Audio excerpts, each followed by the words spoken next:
Well, certainly Hurricane Irene is on everyone's mind this morning as we await her arrival this weekend. Joining us on the Rhode Show this morning with some vital information on how we can all prepare and what we really need to do now is Lieutenant Governor Elizabeth Roberts. So first of all, let's talk about the very latest. What are you talking about and discussing with state leaders right now? Well, right now we're doing exactly what the Your Weather just talked about, monitoring that track and the weather. But really trying to make sure that we're spreading the message about getting ready. It's what we're doing on this at the state level through government, state and local government, but we in our homes need to do the same. Make sure that you don't have things loose in your yard. Right. Something you might not think is loose would be like a heavy flower pot, which in a serious wind can become a missile. So, you know, walk around your house. Think about health and safety. Right. If you've got medications or you've got an elderly relative or neighbor who you know needs medications, fill those prescriptions today. Yeah. You should be prepared potentially for 3 days or 4 days after this storm. So food, water, non-perishable food, checking outside your home, really being ready. And for those of us in the coastal areas, have a bag packed and ready to go. Yes. So if you get an order to evacuate, there's not a big scramble. You're ready to go. You have your medicine. And you have your full tank of gas as well. Full tank of gas. We're going to see people doing that today, making sure they got gas in the car just in case.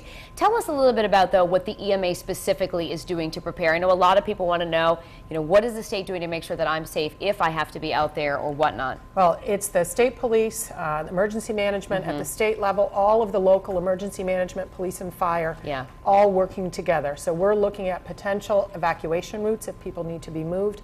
How do we staff those so that people, if, for example, there's an area you shouldn't turn down, we make sure they don't.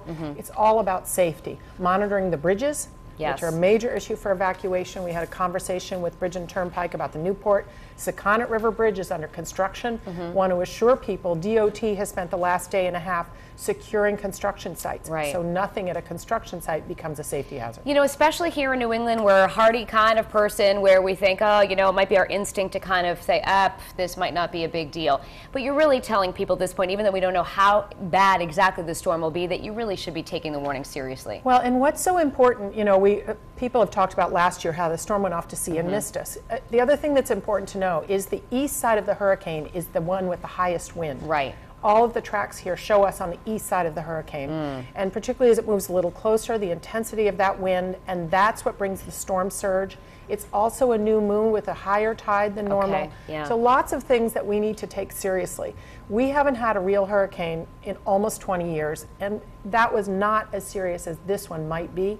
We really need to be ready. All right, and lastly, today you're going to be doing some briefings as well. What time are you planning to address the public with these briefings? So the governor and all of the emergency management agency, the state police, DOT, everybody, 11:30 this morning, 5 o'clock this afternoon. Okay. We also are monitoring the weather 4 times a day.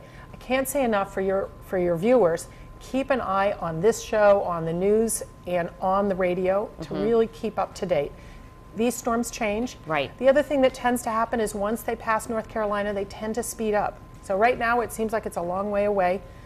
Don't take it lightly. Be prepared. Okay, very good advice. We appreciate it. I'm sure we'll be checking in with you throughout the weekend as we continue our extended coverage. And of course, WPRI.com, Fox Providence will be with you all weekend long for the very latest information online and on the air as well. Patrick?